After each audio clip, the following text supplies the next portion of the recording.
Welcome everyone, this is Tactical Lich here, and today we are back to the battlefields of Total Warhammer 3. After the 1.2 patch dropped, the Khorne army, one of their units got a massive buff, and that is the Minotaurs. The Minotaurs, they received a whopping 150 cost reduction, the Great Weapon variant from 1,700 gold down to 1,550 gold, making them much more cheaper and more cost effective in combat. And today we are bringing 3 of these guys to fight against the Ogre Kingdoms, an army that they actually excels fighting against. At the back we have a line of Chaos Warriors of Khorne with that armor-piercing anti-large attacks, and for mobility we have 4 units of Flash Hounds. As for the leadership, we have a single Cultist of Khorne bringing in the Bloodletter Summon, and also Herald of Khorne for the melee attack buffs. For my opponent here, there is a front line of Nobblers backed up by a line of Ogre Bulls with dual-wielding weapons. You can see that my opponent here is gearing the army build towards fighting off Halberd with the anti-infantry of these Ogre Bulls. However, they will need to do something about the Minotaurs, and that will be the job for all these Mournfang Cavalry for their massive charge bonus, slamming into enemy units, hoping to devastate them with their massive damage. At the back we have some more Nobblers to support the infantry line, and a single unit of Gorgers, a cheaper but very effective mobility.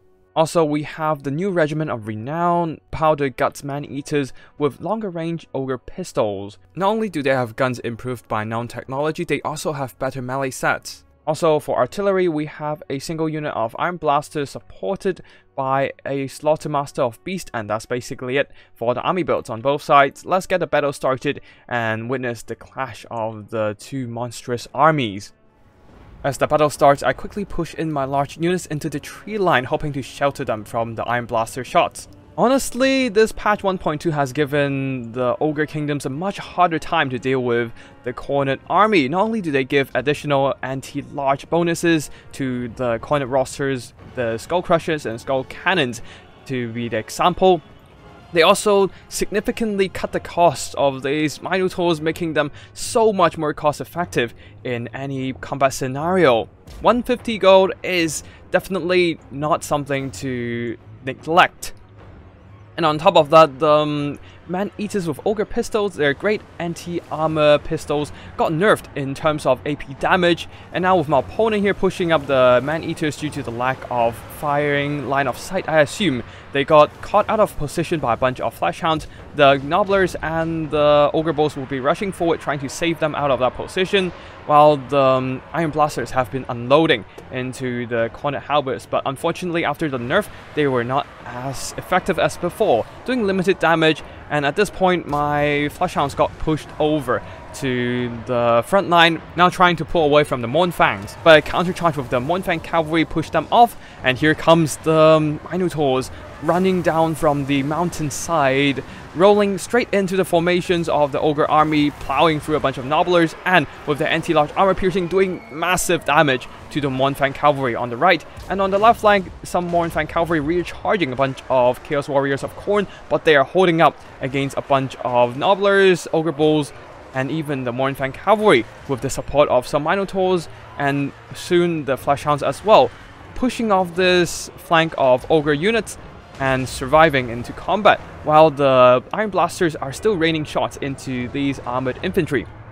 But in the front line, it seems that some of my Flash Hounds are focused down by a bunch of Ogre Bulls, but the Man-Eaters right now are exposed. The Gorgers will be pulling in to save them yet again, and the Ogre Bulls and Mournfang Cavalry will be rolling onto this flank, trying to at least consolidate and secure these missile units. While over here, the Mournfang Cavalry attempting to extract themselves from the position were chased down by the Flash Hounds and a combination of Minotaurs. They are just unstoppable in this matchup with their anti-large. The Ogres simply do not have any cost-effective melee units to hold back these horned, raging wrecking balls on the battlefield. All their heavy hitters are armored and also large models, making them extra susceptible to these Khorne great axes. The Iron Blasters, after being tangled into melee for a little too long, took some damage and is now pushed off by a very healthy Minotaurs, who just emerge from the tree line and start rolling through the whole battlefield.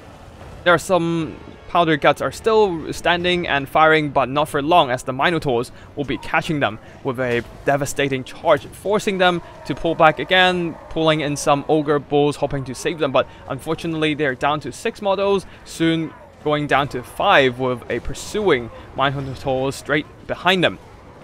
And as for the infantry of the Ogres, it is pretty much in shambles. The last remaining unit in the front line is the Ogres, which is unbreakable, but still, even with the effective combat strength of these units, they are no match for all these halberds and great axes Minotaurs, and they will be falling soon to this blob of anti-large combatants. And at this point, my opponent can't really do too much to pull back this battle due to the lack of damage dealing capacity. Yes, sure, there is still one damage dealer, the Iron Blasters, in the fight. The Beast Slaughtermaster attempts to pull back the game with some nice Amber Spear, dishing out some damage against the Chaos Warriors, but it's just really hopeless for Ogre Kingdoms to deal with Khorne in the current meta, unless they heavily rely on armor-piercing missile units like Ogre Pistols and Iron Blasters, but they have their own issues, as their troops just simply can't trade effectively against Khorne in melee, and with that, the Ogre Kingdoms will be suffering a defeat. Their meaty bodies will be quenching Khorne's eternal bloodthirst for but a moment.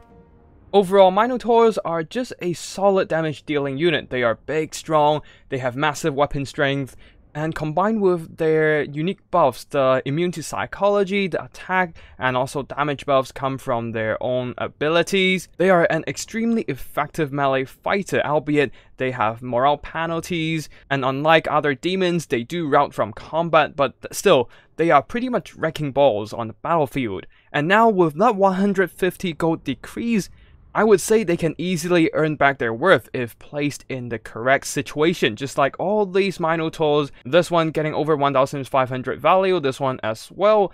This one didn't really see much action as they only engage into combat in the late game, but still, overall, these Minotaurs who have seen quite some action, taken some damage throughout the combat against the Ogre Kingdoms units, they did some serious heavy lifting, and Ogres did not have the tools to deal with them right now, other than the Ogre Pistols, Iron Blasters, and possibly Lead Belchers. And when combined with the anti-large Cornet Halberds, whose melee attack stats are buffed by the Frenzy ability, there's just no stopping them. While Flash Hounds have been keeping up that mobility pressure, catching the missile units on the Ogre's end, and also generating some ludicrous value by dragging down a bunch of Mournfang cavalry and silencing the firepower. As for the heroic units, the Cultists of Khorne didn't really do much other than summoning a Blood Lattice, and the Herald of Khorne also did not really go for much melee action other than buffing the surrounding units with the Locust of Wrath. And unfortunately from our opponent me here, it is just a really rough matchup for him, as the Ogre Kingdoms versus the Khorne faction. The front line simply can't perform against the anti-large armor-piercing Cornet Halberds, and the Gorgers that were once OP were now nerfed into a somewhat normal unit, and the Mournfang cavalry simply can't compete against a bunch of Minotaurs, very angry and powerful cows. As for the Iron Blaster, they needed more time to shoot at my units, and also due to the nerf, they did not have that much damage as before. Now for the Ogre Pistol Regiment of Renown, the Powder Guts, they got silenced early by a bunch of corn dogs and never got the time to dish out much damage. Honestly, probably a better choice to just get some regular Lead Belchers or Man-Eaters. As for the Slaughtermaster there, he managed to summon some Manticores into the battle, but he was not exactly a melee character and didn't really earn back much value.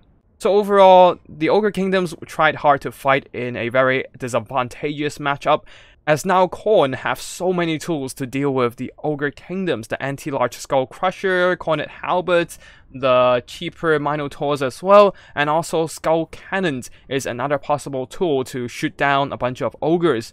I feel like what the Ogre Kingdoms need in this 1.2 patch wasn't some long-range Ogre Pistols, instead they need something to fight elite heavily armed infantry.